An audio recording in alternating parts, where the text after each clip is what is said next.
Oh dear. Hello. Hello.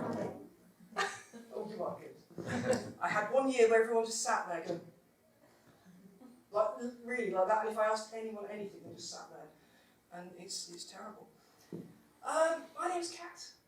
The label that's nearest to me is Druid. I had BBC calling me this week asking me about witchy things. There's links, but there's differences too, and if I go out saying I'm a witch, I'll get a load of witches to have a go at me. But I'm not really talking about that today.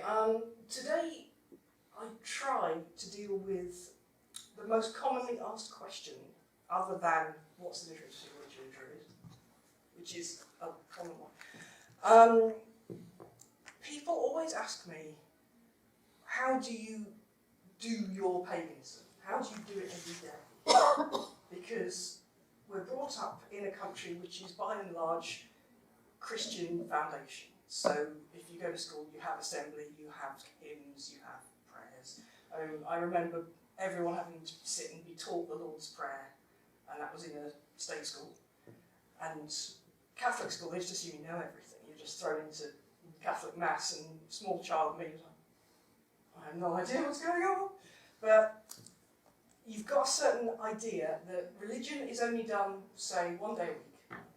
And you will have to go to a special place to do it, and you have to do it in a certain way, a certain framework, and may the force be with you and also with you. If you're a Catholic, you will laugh, you know. But it is the thing of religion is done in a very specific way.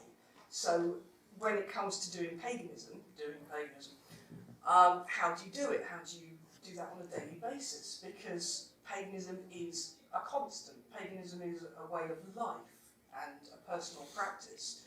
It isn't something that you only bring out on special occasions. You do dress up on special occasions, we've got Halloween, Samhain sort of thing. All the pagans generally have a party. And it's the festivals that people think of, but then it's the other times. It's the Monday mornings, or, I don't know, when everyone's going to church on Sundays. If you've got a local church in your village, then you hear the bells ringing and calling them all. And what do you do during that sort of time? How do pagans do that? And for years this bothered me, because there is no simple answer. There's lots of books with different things that you can do in the course of your life. There's tons of books out there for sale which have all got little handy spells. And I love the form of a lot of them, because you do get ones like Hail Mary, full of grace, help me find a parking space. I'm not sure she does that. It's the idea that there is a spell for every ill, there's something you can do for every occasion, and your lady from Bewitched twitching your nose and making things happen. And what really you do every day, think about your everyday lives. Get up, sort stuff out, go to work, look after family, come home. You know, normal days. And how is that pagan? How can you call that a pagan way of life? And back when I first started learning, I was working in an office in London, which was about as secular and mundane as can be. I've never watched the TV show The Office because it scares me, because it's quite accurate in places. But how, as a budding pagan, was I to bring that into my working life, into my office space, for example? And I thought, all right, let's just try. Let's just see what happens. So I tried grounding myself at the train station every morning. I would always get to the station early, because the trains never did. And it's the idea of grounding and feeling your feet flat on the floor, and feeling yourself growing down into the floor, and setting your roots and seeing what's there, and hearing the sound of, we apologise for the delay, fading into the background, and feeling usually the tiredness of people around, but then you start noticing the birds, and occasionally squirrels and things like that, which are still there. And by the time the train would come, I could pull my roots back up, get on the train, and feel somewhat refreshed. I was a bit more awake, because I'd just done a tiny little personal ritual and set myself up for the day and reminded myself of what I was doing. In the office, I would often take a little tea light candle, which you could fit there, so I could hide it. And I'd go and stand in the stairwell where people didn't tend to come because everyone took the lift. And I would look out of the window at the sole tree that you could see, buried in the pavement outside in Suffolk this was. It's near where the Shard is now, to give you an idea of how very urban it is. There was this one tree, and I would stand looking out the window with my little tea light lit and hidden in my hand so I could cover it if anyone came by, which they didn't. And just look down at this tree and try and form some sort of connection and feel my light in the candle and feel that I was still here. I hadn't been subsumed by the workday in the same way that that tree had not been subsumed by the concrete. Yeah? And I don't know, I would imagine the concrete came first and then someone in the council planted the trees here and there to give it a bit of life, I don't know. It seems a bit pathetic, but there was that, just this one tree continuing to do its thing. And once you notice one, you notice them all around London, and you realise what a green space it is. Because no matter what you do, no matter what city works overrun everything, there is always the green spaces. And there is always the river running through the heart of it. And if you do any work in London, there's always that Thames running through. It's like the EastEnders title, you can't go there. Yeah? And I thought, all right, let's go with that, let's explore that. So we have the tree. I would walk up to Blackfriars Bridge and stand on the bridge, and people probably, well, if people actually noticed, which I doubt because people are very idiots in London town, you could stand on the bridge and open yourself up again. Don't recommend grounding on the bridge, it can be a bit wobbly. You're grounding through nothing, and it's but you could feel the Thames if you open yourself up to the spirit of the water going through. And that has been there since Britain split off from Europe, originally. Far more efficiently than currently, topical. So, right, I'm going crunk. One ice age later, which is about the speed of Brexit. Look, material. Every comedian is looking at the current political situation there, material. If you go anywhere with a river, you will feel that connection because the river is connected to the sea. And it has been flowing far, far, far longer than we've been there. And generally, people don't recognise it. People don't talk to the waterways. People don't talk to the trees. But once you recognise it and you open up to it, the spirits that are there, the spirits of place, which our ancestors used to absolutely recognise, realises that it's being talked to. And go, oh, hello. And you suddenly get a sense of that history and that oomph and all of that power that is. And later on, I would discover this again when we did ritual. We've done ritual in Stonehenge a few times. We've done weddings in there and various different things. Because you can rent out Stonehenge. I don't have a secret key. People think I do because of the druid. But you can rent slots at Stonehenge before or after hours. You can go up there to do whatever you want to do. And when you walk inside the circle, where the tourists don't go, there's the feeling of the stones and the age and the connection to the land. Because it's not just about the circle, it's about the whole of Salisbury Plain. So just that bit of the Thames on Blackfriars Bridge is not that bit of water, because you can't take a bit of water unless you've got a bucket. And you've got the whole flow, you've got everything. So you stand and you realise that as you are connecting to that bit that these 2 feet are standing on, occasionally your hands as well, you feel that connection to a much wider thing. And it can be akin to how an ant would feel sitting on a leaf. It feels so much bigger. And yet, it's perspective, isn't it? Most people don't see this. Most people sort of go through their days like Londoners used to, which is like this, and they're too busy in here. There's too much going on for them to connect and realise what's happening around them. And that is the foundation of everyday paganism, I think. It's reconnecting to where you are right now. So, currently we are sitting in a room with a possibly wood floor. Maybe IKEA wood, sort of thing. But we have no natural light. I would say we have no natural air, we have recycled this is about as mundane as it's going to be. And this is where kids learn. So you can imagine, can't you, coming out of school. Oh, bright light, mold. And this is what we have, this is what we've given ourselves. So it's up to us to find the natural in, it's not unnatural, in the man-made, in the human-made. Because if we don't see it, we will be cutting ourselves off from something which we are part of. We are part of the earth. And I know it's the environmental side of things, but we are one life form on this planet among many. And if you look at the news and the ecological debate, I've got an environmentalism qualification.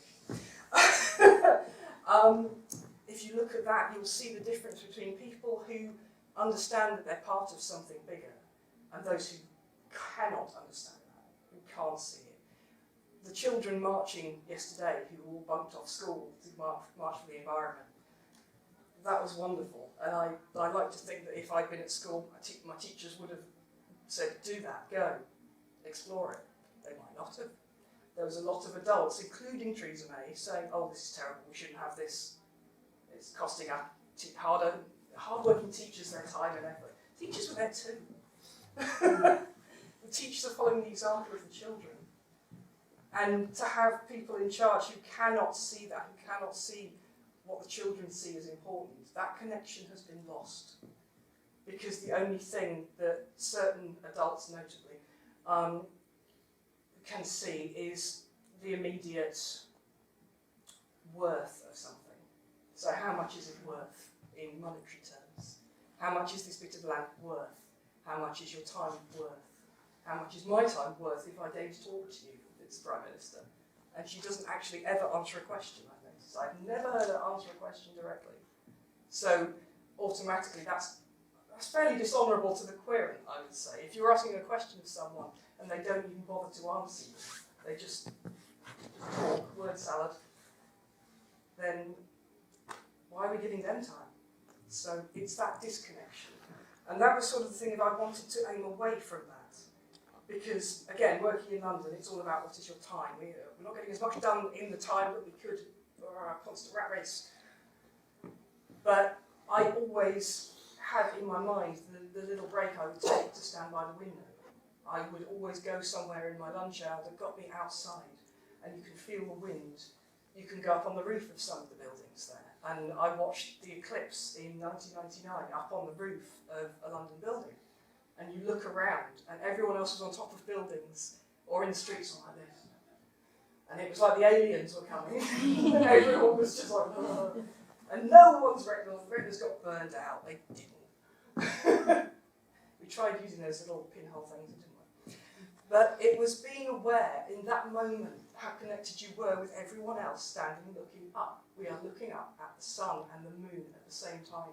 Everyone is being aware of what an effect they have on us. And you see it now. You look on social media on nights of the full moon, or nights if there's a meteor shower or something like that, and people will be putting up really bad, by the way, pictures of celestial events, because we still don't have the technology in ourselves to do that, to take a good picture.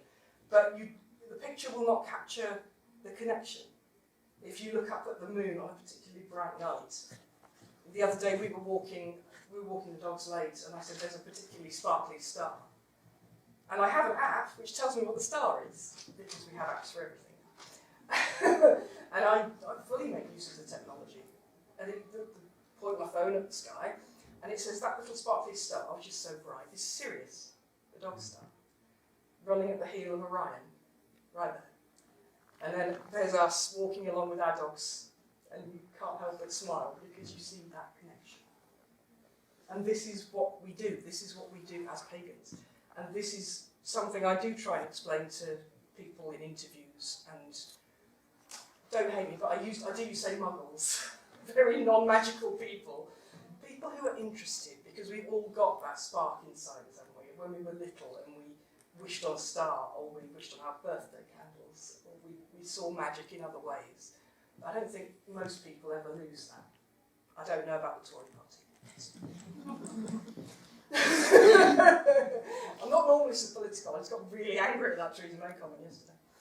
But it's seeing where we are in relation to everything else and then recognising that link. It's seeing if we're doing boring, mundane tasks like washing up is my favourite example. I don't mind washing up. You can feel the water coming from the tap. Again, wonderful technology. Our ancestors did not have this. It's an amazing thing. As you find out when your pipes burst, you can't do it. Just washing up. You are washing the cutlery and the crockery so that you can then enjoy your food from it at a later point in the day. You are doing something which will bear fruit later. That is its worth. But you are feeling the water, cleaning that. You are imagining the food which is going to be there, which you're going to make to nourish yourself. And this is where we are. This is the connection. This is the ongoing thing. Why am I doing what am I doing? Because it will benefit me. It will benefit those I love. I am connected to the world. I am doing. I am moving. I am living. And it's very hard to put into words because words don't really sum it up. If you think of that example I gave of looking up at the moon, looking at the moon is not a very evocative statement. But I'm sure if that can call to mind the feeling that you get at that moment, that's what those words evoke. That I cannot make you feel that feeling, but your memories can.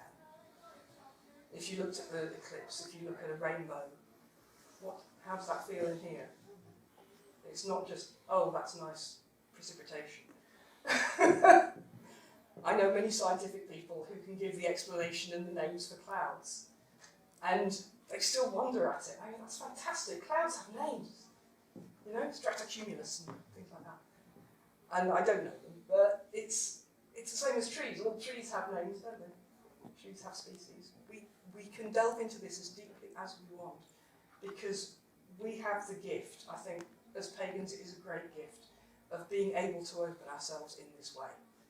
We have this daily practice because paganism is a very practical spirituality. It's the most hands-on. A few years ago, Druidry became recognised as a charity sort of spirituality when the Druid Network got charity status. And on Mock the Week, one of the comedians said, you can't have Druidry as a proper religion because it deals with things that are real. And I was sitting there, and I'll put the link on my Facebook, you can find it on YouTube because it's been circulated, because people go, yes, we know this. We're dealing with the unreal and the amorphous in terms of spirit, but we're dealing with the very, very real in terms of the tangible. And it's the connection between the two, because I'm not just body, I'm spirit too. That's how life is. And it is the curiousness that we've forgotten that because we are so caught up in the rush. So it's taking the time out initially, taking time out of the day to remember that and take the time to breathe and take the time to connect to where you are, no matter where you are. And I have practiced this in strange and bizarre places, like I would try grounding in a London Underground tunnel, which is really weird because you are grounding and the ground is going up also. So, whereas if you are imagining roots going down and a canopy going up, nope, because there's pipes and things all up above and feet. It's emergency alarms and electricity. And it's very interesting to explore because we can. And you will surprise yourself, you'll shock yourself because you'll come against things which are your own personal experience. And while the books may have guidelines, it's the thing of you will have that experience and it will be unique to you. No one can tell you what your story is, it's yours. Your connection, your relationship is yours. And that is another wonderful thing. We come together as pagans and we connect. We come times like this, we chat, we share stories. We tell each other, oh, this amazing thing happened, and someone else goes, oh yes, this, and the enthusiasm, the childish wonder, it's still there. We are having this, we are remembering this, and it's helping us live. It's helping us live properly. And I don't mean doing it as if you're doing it wrong, I mean feeling the life within yourself. Feeling, as I say, when you have done ritual, even just little grounding yourself and reminding yourself you're here, it reassures the spirit. Yes, I can do things. It might just be little things, but I can do things. one of those things that I get asked about a lot in terms of daily paganism is how to do it when you really don't feel like it. Because I have written quite often about being depressed pagan. And it tickles me a lot because you would think that my talks would be really, really low and boring and blue because, oh, she's just depressed. Depression is not all that all the time, and I have done a video on my YouTube channel where it's me in bed talking about this is me in bed with no makeup on, just going, ah. I can't do that. I can't take a video of me depressed in terms of blood and tears and things because that's a bit too much just yet. I might one day. But sharing the stories that I feel on my worst days helps other people know that their worst days are valid too. So it is connecting again, it's reassuring myself that I'm still here just by the words. But I will tap something into the social media and to me, in my head, I was, oh, she's whinging again. Little voice, oh, you're whinging again, no one cares. You know the voice? Immediately I'll get a response from someone saying, thank you, that really helped, because I thought it was just me. And it's never ever just you. Whatever you are feeling it in your way, but it's never just you. There are always other people feeling similar. They're feeling those bad days. They're feeling good days. I've been putting up on a little blog I've called Drops of Arwen, because it's little drops of inspiration each day. So here's a picture of a puppy, here's a picture of a sunrise, here's a picture of a snowdrop, that sort of thing, or a story. This is something good that happened today, because today wasn't wasted, because that was a good thing. And even if the entire rest of the day was awful, and last week I had a day where nothing would go right, and I ended up being just furious and wanting to punch things, and then the anger spent itself, and I ended up wanting just to cry and scream, and all of this emotion happening because nothing would go right. Okay, fine. I will listen to whatever the universe is telling me. I will go and hide under a blanket with a book. I can't mess that up, can I? Physical book because Kindle battery is dead. It was that kind of day. But, right, strip it back. Things are just going wrong and you're spinning your wheels like a hamster. You can't get perspective, you can't get that calmness and connection. Strip it back. Or I always have shawls somewhere about, which is a portable blanket or a portable hug. Oh yeah, and it's the thing of that. It's covering yourself. It's wrapping yourself in a hug. I mean, even if you're stressed and you're just sitting like this, and people get worried, no, you are just holding yourself in. Because sometimes you have to do that. If you want to scream, you are holding yourself in. Because screaming is not societally acceptable. Go somewhere where people won't hear you. But it's even on the worst days, you still have the power to feel your life, to feel your breath, to ground, to put your feet on the floor, just put your whole self on the floor. And I've often said when we call to the spirits of earth, the spirits of earth will always catch us. You sometimes bum first, sometimes face first if you're falling over, but no matter what, the earth will catch you. And I've done that in the past. In the summer, when the grass is green, you can go and sit outside, and sitting on the grass isn't enough. I've fallen over in the middle of the playground when we take the dogs.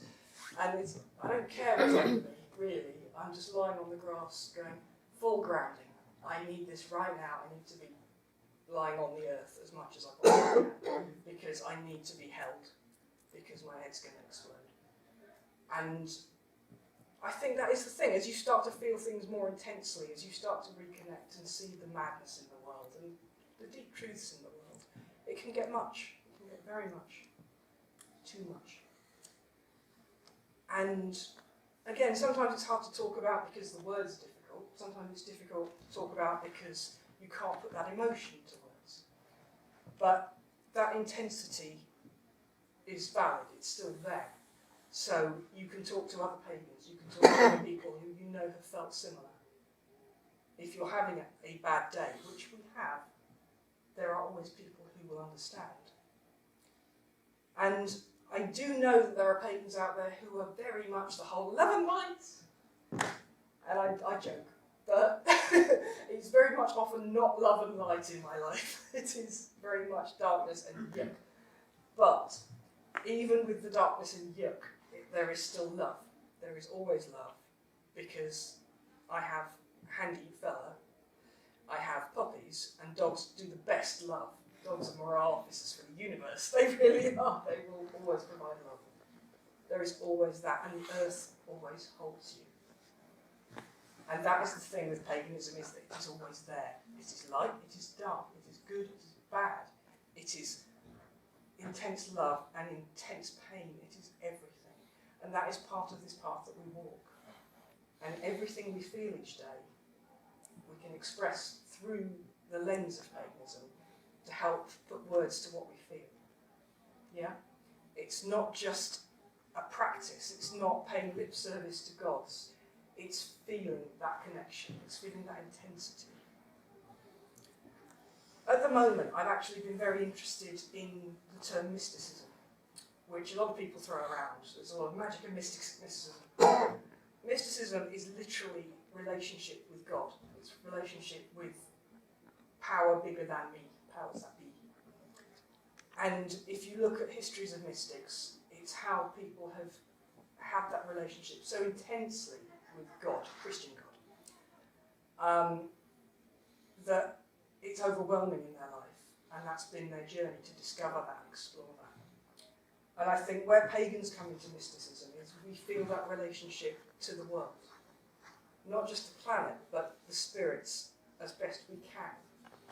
Because, as I was talking about spirits of place back at the beginning, we have those. We have the spirit of our home, we have the spirit of our land, which is our immediate patch.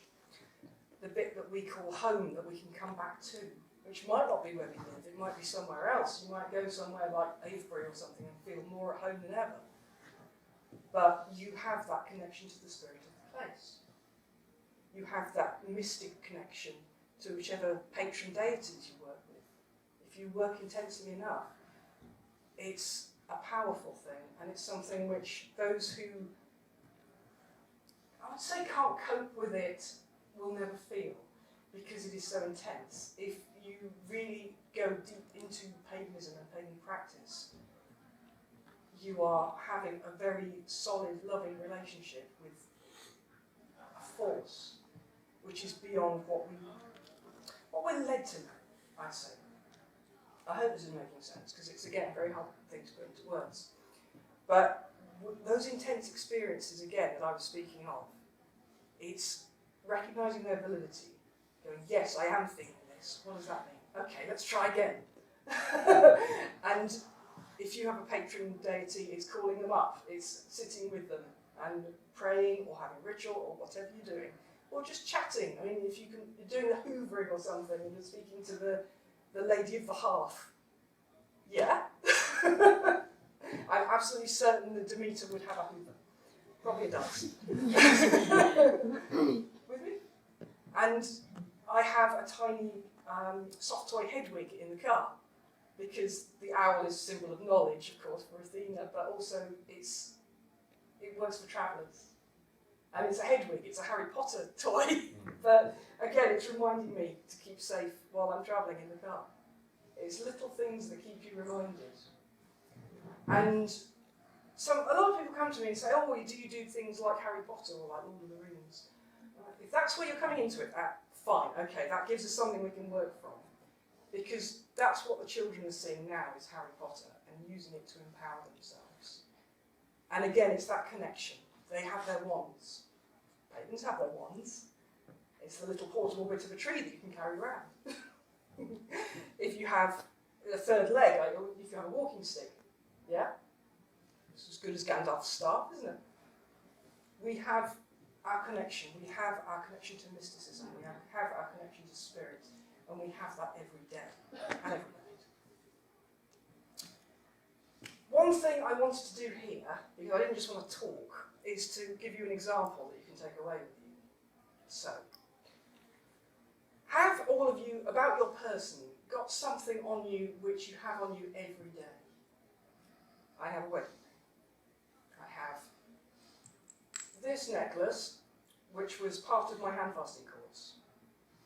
You have one too. person behind the camera. Do you have something on you which you carry every day? Yeah? From tomorrow, from later today, if you pause for a while, when you put that on or take it off, or just recognise it while you're having a wash, preparing for bed, getting up tomorrow, whatever it is, stop and recognise it and see the power that you've put in this thing and know that you are kept safe with it and it has all of the meaning which you ascribe to it. This reminds me of the search for it, to find the right wedding ring, and then when somebody gave it to me, and I gave everyone back. This was because somebody lost his engagement ring and realised that he can't always wear a wedding ring at work, working for the ambulance service, so we needed a way to wear the wedding ring, not on the finger. So we have a necklace. Practical, but spirit as well. What do you have about your person? And I've been in ritual for this sort of thing before, and people have given their wedding rings and used them as examples. Someone said their glasses. Those of you who are really short-sighted, I have reading glasses because that's all I need, but if you can't see without specs, how much ritual value every day putting them on? That's the sight of the world, isn't it? All the contact lenses. When they come out at night and you suddenly, that horrible itchy, I can't do lenses. But whatever the thing is that you have, as you take it on and put it off, feel that connection, feel the mystical sense of the spirit in that thing. Because it may be a thing, but it has a story. I know the person who cast this. There is a story that comes from it. But one example I love to give with jewellery is that it comes from earth, forged in fire, cooled with air, quenched in water.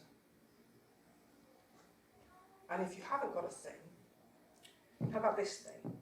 You have the earth that is your body, the water that is your blood, the air that is your breath, yeah? And the fire that is your heart, your life. These are the elements that make up this universe, and we carry them with us all the time. If you have any stuff in ritual, you have incense and you have crystals and things like that, great, but at heart, strip it back, you have yourself. You have the thing that is important to you, which you always carry, the talisman. But you have yourself. And I was reminded walking around today, somebody said to me, that goddess on that bowl over there, that's your shape, that is. Because I have a womanly shape, I go in and out. We all have the shape of goddesses and gods. We see it in the books, see God in other people, see goddess in other people. We can have the image of the goddess of the Venus of Willendorf, for example. I said, that will be me if I ever get pregnant. I will be the Venus of Willendorf, I will give birth to the world. So I have no doubt my son will go crazy. But it will be stomach and boobs. But that's what women are. And it's not what we see in the magazines, it's who we are, it's who we live. Yeah? And I say women because I am one, and that's easy for me to talk about. There is also, of course, the idea of the god in paganism, of the power of the god in paganism. I can't speak about having manly appendages, because I don't. It is the thing of recognising that as womanly as this is, so manly is your form, obviously. And we're starting to explore this now as pagans in terms of trans people, going from one to the other and having knowledge of both, which is a very special thing. We're still exploring, we're not done, because we're also explaining to people that yes, the womanly form, Kate Moss absolutely has a womanly form, but it's that very specific type of form. Other people would like to be represented. But yes, here we are, we have boobs. For years I couldn't actually buy a bra that fitted me because I wasn't of a certain form. But we have to change that because enough women came forward and said, hang on, aren't boobs good? So change happened. We make change. This is very practical. I know I'm mocking myself slightly, but it is the thing of this is practical, this is real. This is us saying, we want this in the world. We are working to make this happen in the world. We have all the powers at our command. We have data. We have spirit in our soul. Yeah? We have life. We have hands to do things with. We have feet to walk the way. We can do whatever we need to as pagans, because we have that permission, if you like. We have that spirituality which allows us to feel things intensely, to have that intense relationship and communication and connection.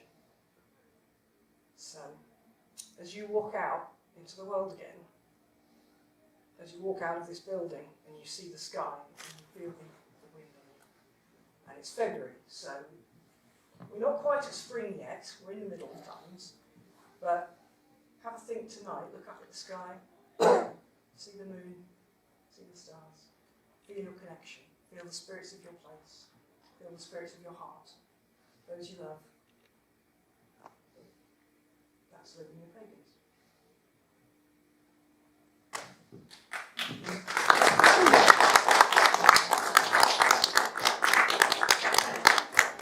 Any questions? Did that make sense? Yes.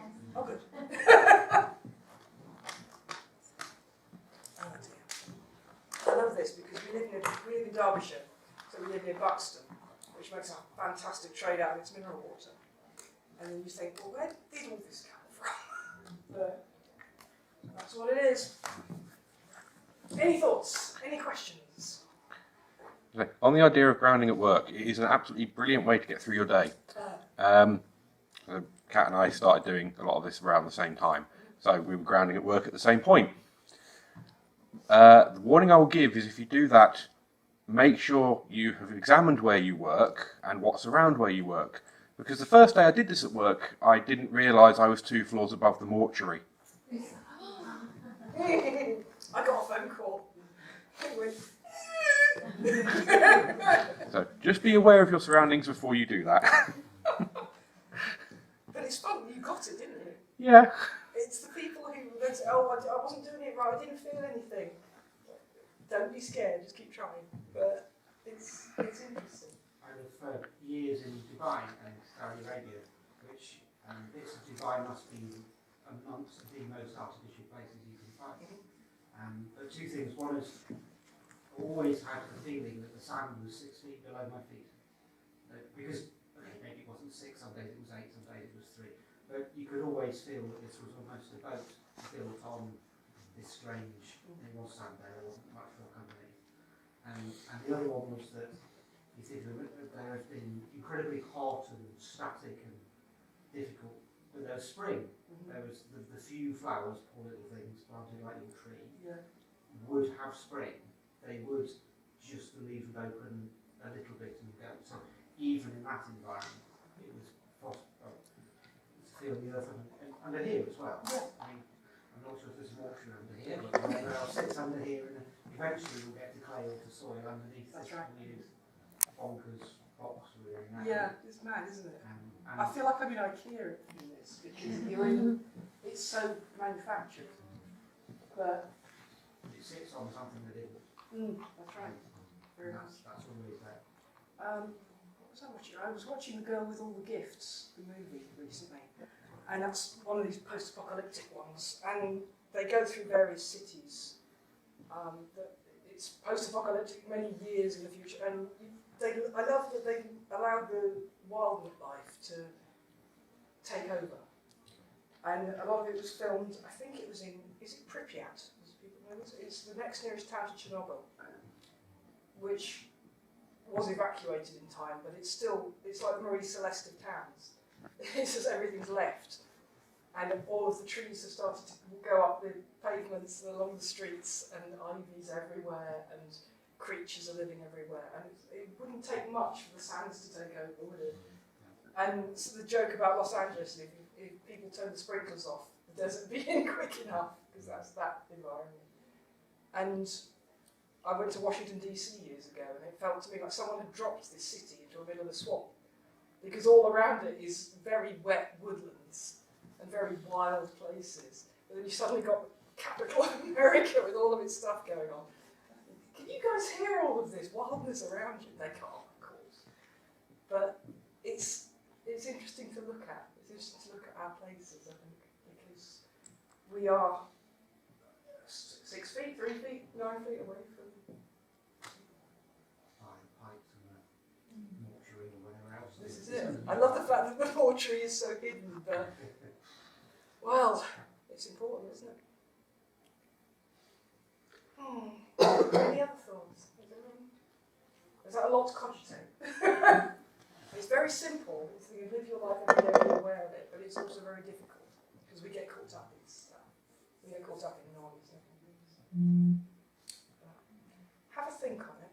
As I say, have a think on your thing, whatever your talisman is. And as I say, I'm on social media. If you drop me a note at any point, I will answer and go, yeah. Even if it takes a while because I'm a duvet or something like that. But I was really scared about coming here today because this is my first event of the year. And I've had a really horrible year so far, mood-wise. I've been on new medication that's made me go like that mood-wise. And it's not been fun. And I was really, really worried about coming here today. And it got to the point of, no, I'm doing this. And I'm walking this, and depression, you can shut up. It's imagining a great big stop sign like an Acme thing for a cartoon in your brain. Going, no, I'm putting up a stop sign. Shut up, because the voices that tell me that I can't vanish when I do. So it's what can I do each day? Let's do what we can. Go forth and do amazing. You make magic.